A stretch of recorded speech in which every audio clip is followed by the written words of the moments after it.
வணக்கம் மக்களே, நமது பிடிஏ நிலை 5B மாணவர்கள்.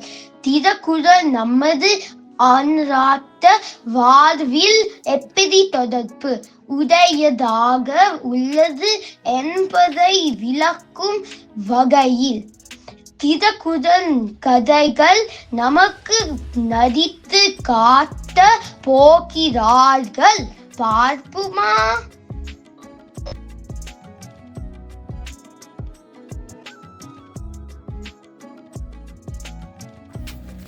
அண்ணா, நாளைக்கு எனக்கு சமர்ப்ப பரீட்சை. இந்த திருக்குறளுக்கு எல்லாம் பொருள் சொல்லித்தரியா?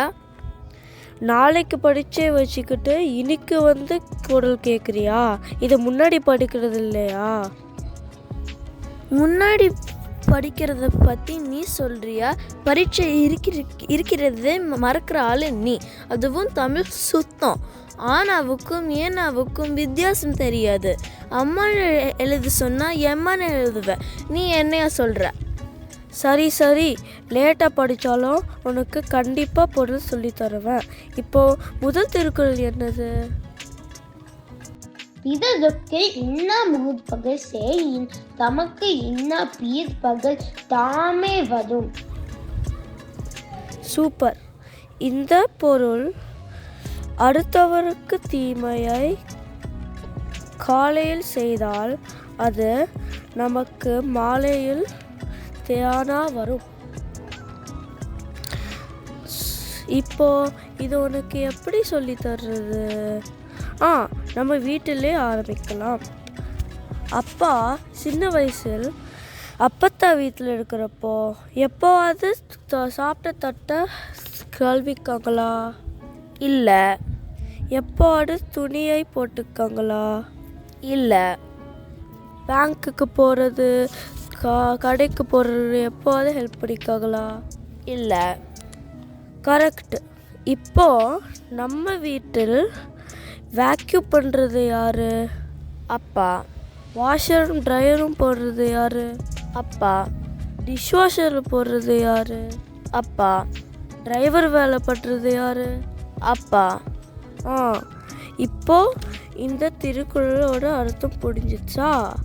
பிறருக்கு, அதாவது அப்பத்தாவுக்கு அப்போ பண்ண தீமை இப்போ புரிஞ்சிடுச்சு. திருக்குறளும் புரிஞ்சிடுச்சு, அர்த்தமும் புரிஞ்சிடுச்சு. நம்ம வேலையை நம்மளே பார்த்துக்கிறது தான் நல்லதுன்னு புரிஞ்சிடுச்சு. சப்பா, இப்போலேருந்து நம்ம திருக்குறளை சொல்லி காட்டுற பதிலாக நம்ம நடத்து காட்டிக்கலாம். கண்டிப்பா.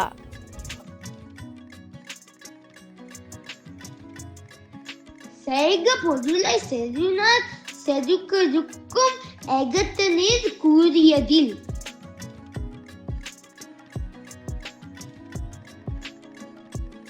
வாங்க அக்கா, யூஎஸ்ல இருந்து எப்போ வந்தீங்க? இப்போ என்ன பிள்ளைங்க சொன்னா லீவா? ஆமாம்மா, போன வாரம் தான் வந்தோம். பிள்ளைங்களுக்கெல்லாம் கொஞ்சம் ட்ரெஸ் எடுக்கலாம் தான் வந்தேன். அப்படியா?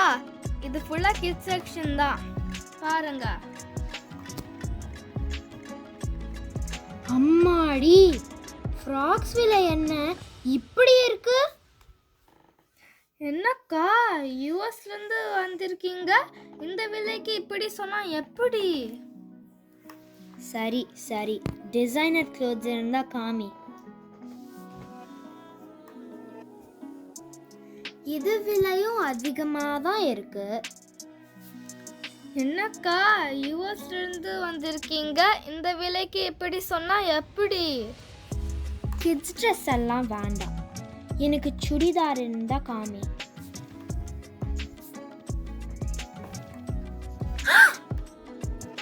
என்னக்கா, யூஎஸ்ல என்ன பணம் மரத்துல காய்க்குதா? சும்மா எது கிடைத்தாலும் யூஎஸ்லேருந்து வந்திருக்கீங்கன்னு. அங்குமே கஷ்டப்பட்டு தான் சம்பாதிக்கிறோம். எவனுக்கு என்னைக்கு வேலை போகுதுன்னே தெரியல. தூங்கி ஏஞ்சி லேப்டாப் ஆன் பண்ணி அது லாகின் ஆனாதான் நிச்சயம். நாங்களே நித்திய கண்டம் பூர்ண ஆயுசுன்னு வாழ்ந்துட்டுருக்குறோம். இல்லைக்கா, அது நீங்கள் டாலர் சம்பாதிக்கிறீங்க. என்ன பொல்லாத dollar, stock market, job market, housing market, எப்போ என்ன ஆகுமென்னே பயந்து பயந்து ஓடிட்டுருக்குறோம்.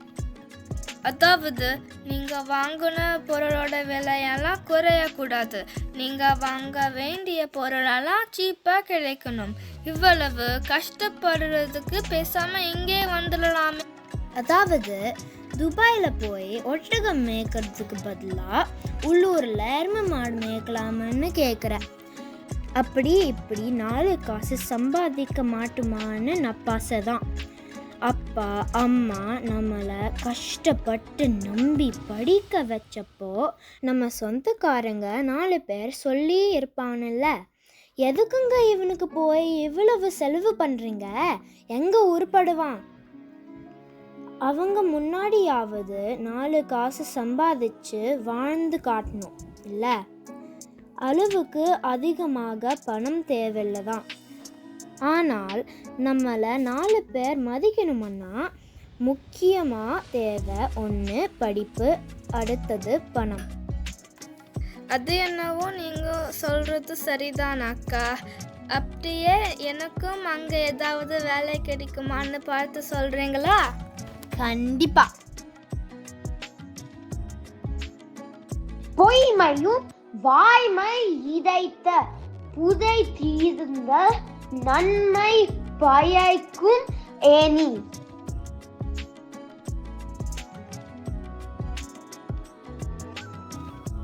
என்னங்க, என் மாமா பையன் அசோக் ஹாஸ்டலிருந்து வரான். நம்ம வீட்டில் 1 வாரம் தங்க போகிறான். ஆளினால் அழகு ராஜா மாதிரி பேசிக்கிட்டே இருப்பானே அவனா?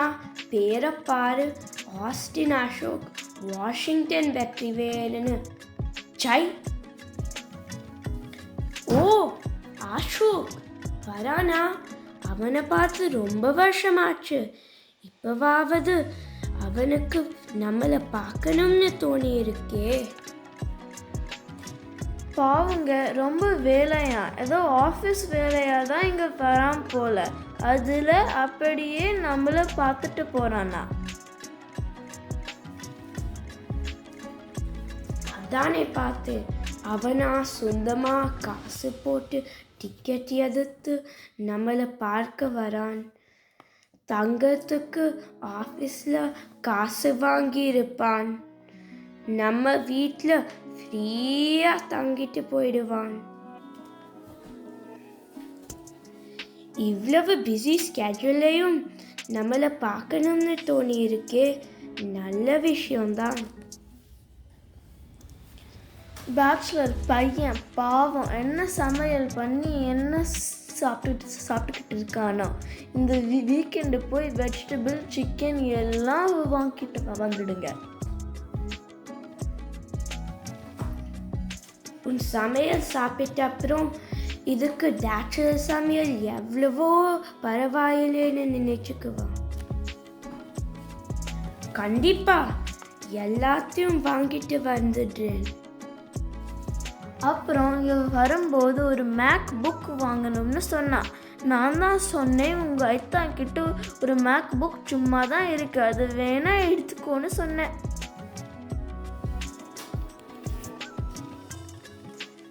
அடிப்பாவி, முன்னாடி எல்லாம் இந்தியாவிலிருந்து வர அத்தை பையன் மாமா பையனுக்கு லேப்டாப் கொடுத்தீங்க, இப்போ லோக்கலையே ஆரம்பிச்சிட்டீங்களா? ஆமாம்மா, நம்ம கிட்ட சும்மாதான் இருக்கு, கொடுத்துடலாம். ஒரு டவுட், போன மாதம் ஏன் பெரியப்பா பையன் வந்தப்ப தலைவலி, சைனஸ் எல்லாம் வந்தது, ஆனால் அப்போ நான் போய் சொன்னேன்னு சொல்கிறீங்களா? உங்கள் ஃபேமிலி வந்தால் ஒரு மாதிரி, எங்கள் ஃபேமிலி வந்தால் வேறு மாதிரி நடந்துக்கிறேன்னு சொல்கிறீங்களா? சேச்சே, அப்படியெல்லாம் நினைச்சுக்கலாமா? உன்னை போய் அப்படி நினைப்பேனா? நேற்று கூட ஊரில் பெருமாள் கோயில் ஐயர் எங்கள் அம்மா கிட்ட உங்களுக்கு கிடைச்ச மாதிரி ஒரு மருமக வேற யாருக்கும் கிடைக்காதுன்னு சொன்னாராம். உன்னை போய்